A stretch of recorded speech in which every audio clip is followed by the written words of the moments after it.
Today we're celebrating Oktoberfest right here in our own kitchens. We'll be cooking up 3 German-inspired dishes that are affordable takes on the classics. And they pair nicely with a frosty stein of beer. We're gonna make pretzel chicken schnitzel, currywurst with fries, and Black Forest brownies. So grab your accordion and bust out your finest pair of lederhosen. It's Oktoberfest time. Life can be a struggle, but a good meal doesn't have to be. We can make creative, nutritious, and inventive dishes that won't break the bank. We'll eat well and save money, because that's what we do. Welcome to Struggle Meals. We're gonna make a pretzel chicken schnitzel. I feel like this is the classic dish that you'd order at an Oktoberfest. Now, traditionally, schnitzel is pork or veal, but today we're gonna use chicken, which is totally cool. And instead of using breadcrumbs, we're gonna take pretzels and crush them up because that's a really fun Oktoberfest homage. So let's start off by getting some oil in our pan.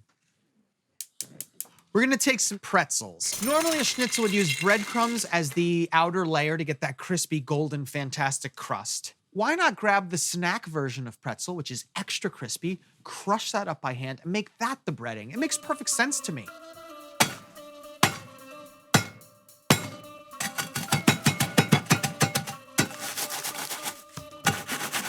Beautiful.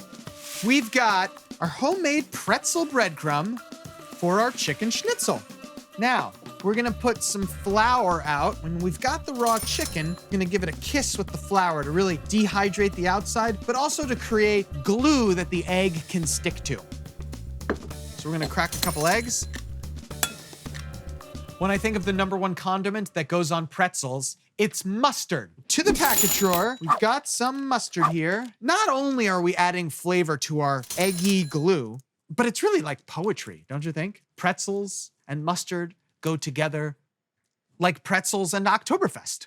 Struggle Whisk 7500. All right, our oil's coming up to temperature. We've made our pretzel breadcrumb. We've got the egg, we've got the flour. Now we gotta work on that chicken. Sandwich your chicken between plastic wrap. If we just breaded this, the outside would be black and the inside would be raw. So we've got to pound it thin. It just so happens that a cast iron skillet is the perfect tool for this job. Just give it a couple whacks.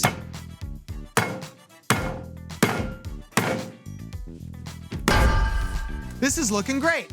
We're taking the plastic off our chicken. We're gonna hit our chicken with salt, and we're gonna hit it with pepper. And now with my other hand, I'm gonna pick up this meat and I'm gonna put it seasoned side down into the flour. And I have an opportunity with my clean hand to salt the other side of the chicken. Flip this over. So give it a nice little shake. Get that egg on there real nice. Shake that excess egg off and we'll go right into the pretzel. Ooh, lovely sound. Pretzel over. Really press those pretzels in, baby. Now we'll go right into the fryer. Beautiful. Keep an eye on that. Definitely go wash your hands. So it's been 2 or 3 minutes. Let's take a look. Nice. All right, this is looking good. Crispy on both sides, so thin that we have the assurance that it is completely cooked through, which is the whole reason we pound it in the first place. We'll grab this out, we'll drain it, and we'll rest it on paper towel. I think this is the first time I've seen crunch with my eyes before dipping into it. This looks so cool. All right, let's make a plate. You know what would be great with this? Some kraut. Perfect. This is just a quick cooked sauerkraut and a really nice flavorful contrast to the schnitzel. We got some cool colors here, but I grow my very own herbs, and it gives me an opportunity in times like these to go pick from a plant that I bought once that keeps growing me food. Coming in for some parsley to give us some nice bright green colors, but also it's such a lovely wintertime herb. And as we're getting into winter, that means this is perfect. We're just gonna take our scissors here and just kind of chop up this parsley right on top. Our pretzel chicken schnitzel's looking absolutely fantastic. Nice contrast of colors here and in textures. It's only $2.74 and I can't wait to taste it. Wow. Let's get a nice crispy end piece here. Extremely delicious. The meat is perfectly seasoned and that pretzel breadcrumb is so crunchy and salty, it is fantastic. Let's try it with a little bit of the sauerkraut. perfection on a plate. There's nothing more to say than that. Got perfectly salty and juicy thin chicken with that really crispy pretzel, crunchy breadcrumb on the outside. And then you've got that sauerkraut just to add a little bit of balance. We can celebrate like we're in Germany without leaving our kitchens.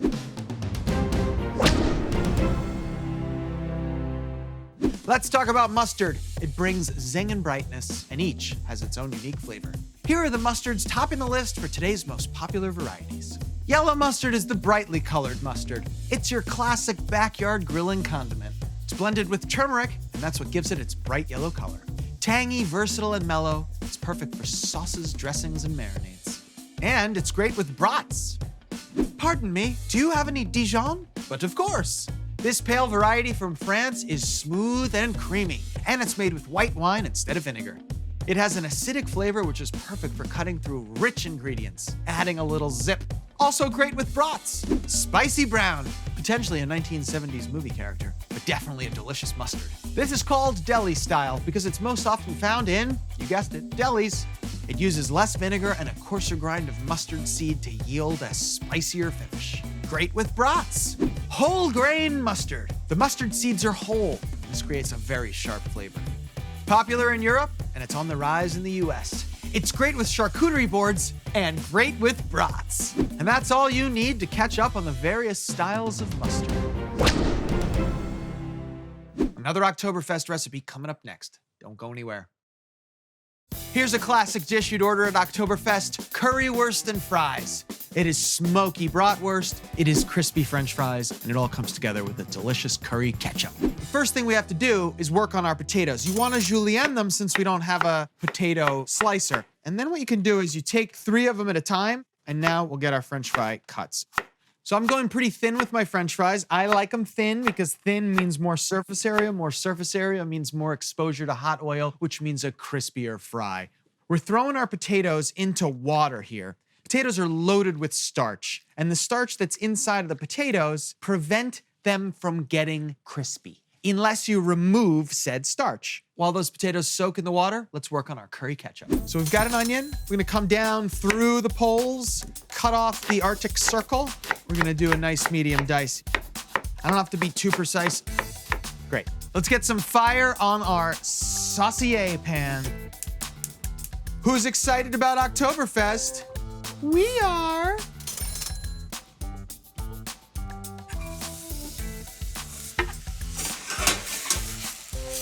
We're gonna hit our onion with a little bit of salt, some pepper.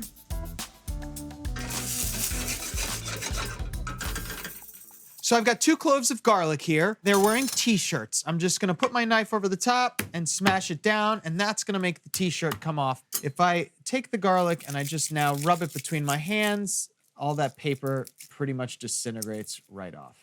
We'll smash these cloves open a little more so their natural oil comes out, and we'll throw these into the pot with the onion. Now let's start turning this into a curry. Spice number 1 is curry powder, and this is gonna be our main spice. We're gonna use quite a bit of it.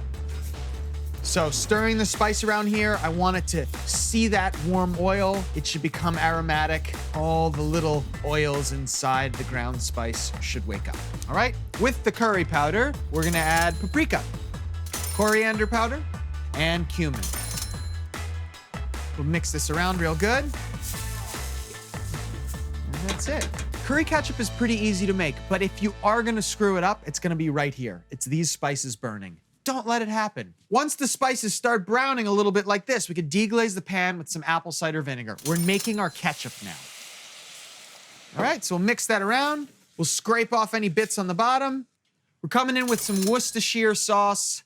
It's gonna give us deep, dark flavor. That je ne sais quoi. I've got beef broth here. The aromas are both of spice and bright, fantastic vinegars. But it ain't a ketchup without ketchup. Here we go.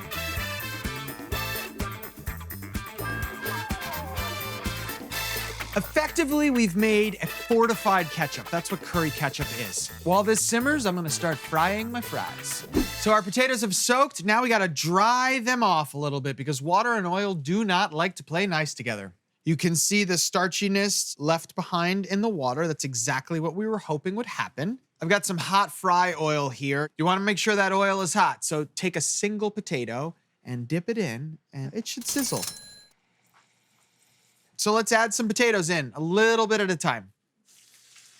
Give it a little jiggle, let them be free. We're looking for GBD, golden, brown, and delicious. So I'm very gently moving the fries about in the oil. I don't want them to stick. Depending on how thick you cut the potatoes, the cooking time is gonna change. These, about 7 minutes. Thicker, 13 maybe. Our fries are looking nice and golden. Let's pull them. I'm gonna land them on some paper towel. This will absorb the excess oil. While these are hot, you wanna hit them with salt.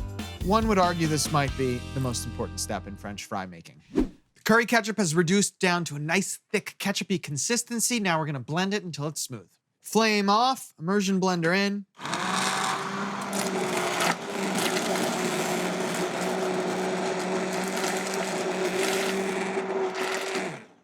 So my curry ketchup is nice and smooth, rustic, if you will. I'm gonna spoon it right into a little dipping container. That curry ketchup looks awesome. So our curry ketchup is ready, the fries are ready. Let's heat up some bratwurst. So I'm just gonna cook these for a couple minutes on each side till they're brown because these were already cooked. We're gonna cut these up into bite-sized pieces that are great for dipping. We got our sliced up brat, we've got our crispy French fries, we've got our curry ketchup. Let's make a plate and have a beer. Got some curry ketchup. I like to spoon it into dollops all about the bratwurst. Nice, smells so good. We're gonna hit this with some curry powder over top for a little extra pizzazz. I love the aromas of the curry ketchup. It's $2.75 a serving.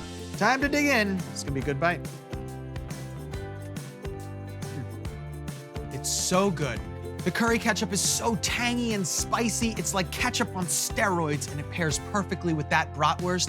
Bring French fries into the whole mix, and you've got a powered trio. This is the perfect dish to enjoy with a beer. Stay tuned, more Oktoberfest meals coming up.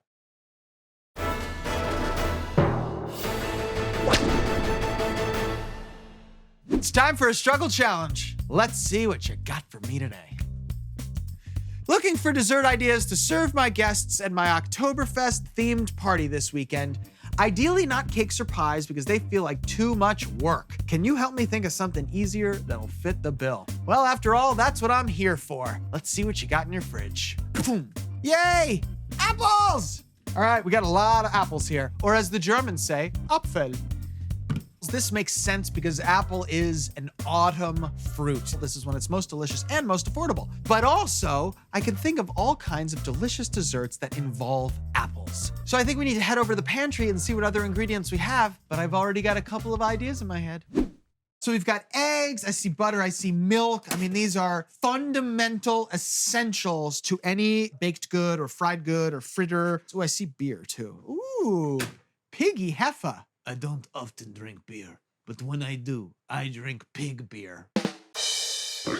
Right away, I'm thinking, let's get some flour.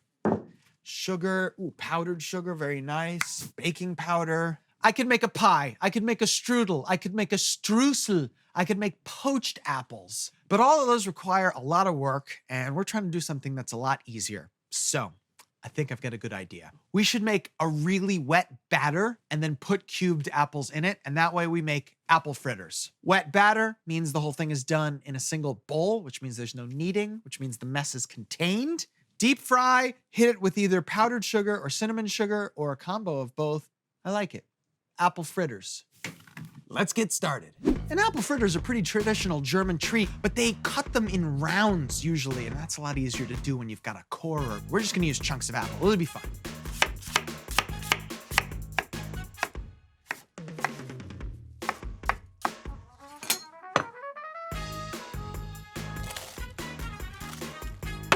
We're gonna start our batter off with some eggs. When eggs get hot, they fluff up, but also eggs are a really fantastic glue. Struggle whisk 7500 to bring the egg yolks and the cow's milk together. We're gonna hit this with a little bit of salt and sugar. nice. Let's bring in some flour. Okay, so this is too thick.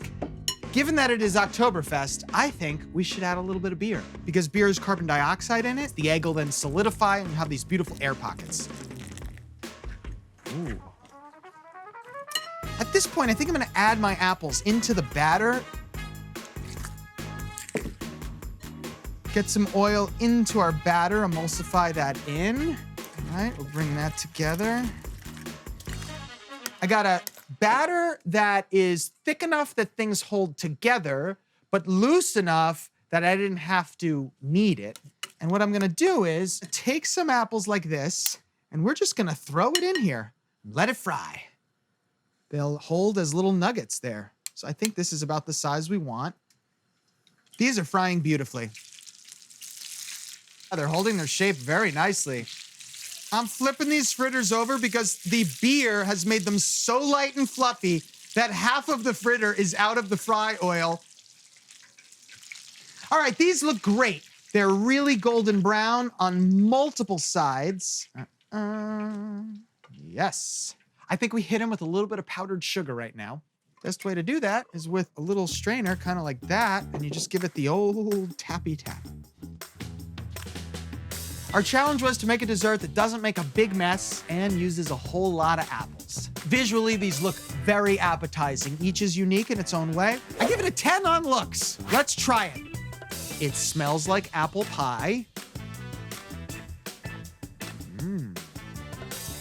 It's fantastic. Let me tell you this, you bite into it and the first thing you notice is apples. And then you've got this perfect batter around the outside, which is eggy, but with a little bit of crunch and the perfect amount of fry.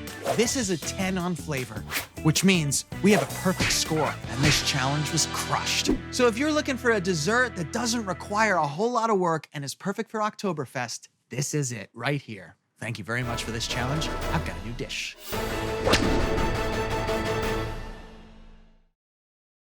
We're gonna make Black Forest brownies. It's a wonderful combination of sweet and sour cherries and chocolatey, fudgy brownies. I think this is a fun and easy spin on a traditional Black Forest cake.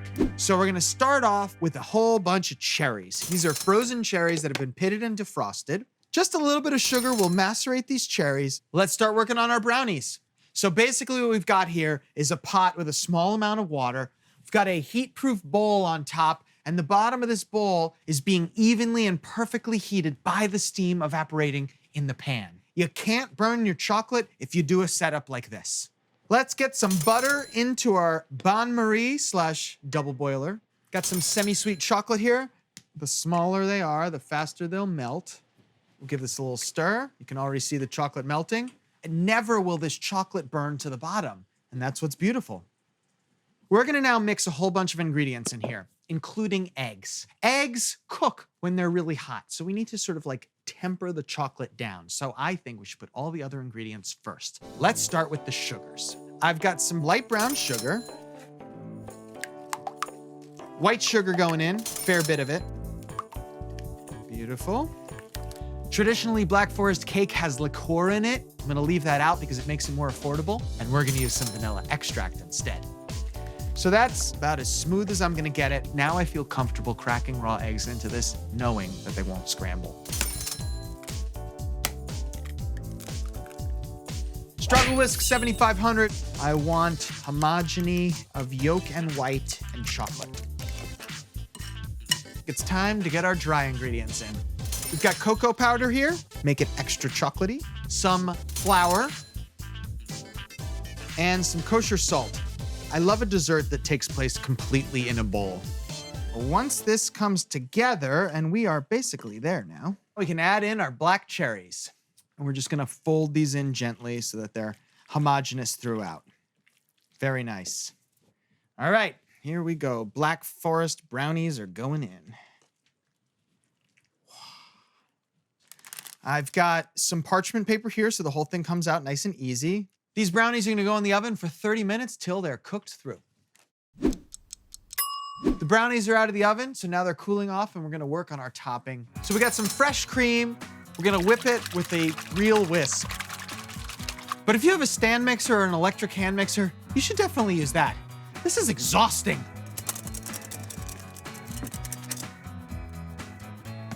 Perfect. All right, brownies coming out. We're gonna try to put this whipped cream on in really nice waves. I'm gonna hit it with some dollops throughout, and then I'm gonna spread it around with my spoon. This looks really fantastic. I've got a little extra chocolate left over, so I'm gonna hit it with a vegetable peeler on top. Yes. You can see the rich, velvety awesomeness of the chocolate. It's just 98 cents a serving for our Black Forest brownie. And I've been eating salty things all day, so I can't wait to dig in. Fudgy chocolate brownie into my belly. It's really light. My teeth sink right through it. And it's all balanced out perfectly by those cherries, which are giving us tart and sweetness at the same time. So we've achieved all the flavors of a Black Forest cake, but in a much less fussy recipe. And I'd say that's a win. Today we booked our taste buds on a first-class ticket to Bavaria with hearty German-inspired fare. And these delightful dishes proved that there's always something worth celebrating. And we even left a little bit of beer money in our wallets too. To that I say cheers.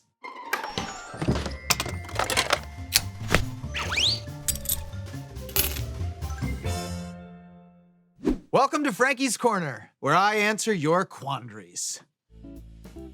I was gonna grill some brats and serve them on buns, but I haven't really loved them the last few times I did this. What's a good way to turn brats into another meal? If your brats are raw, take them out of the casing and crumble up that meat, cook it up, use it as you'd normally use sausage.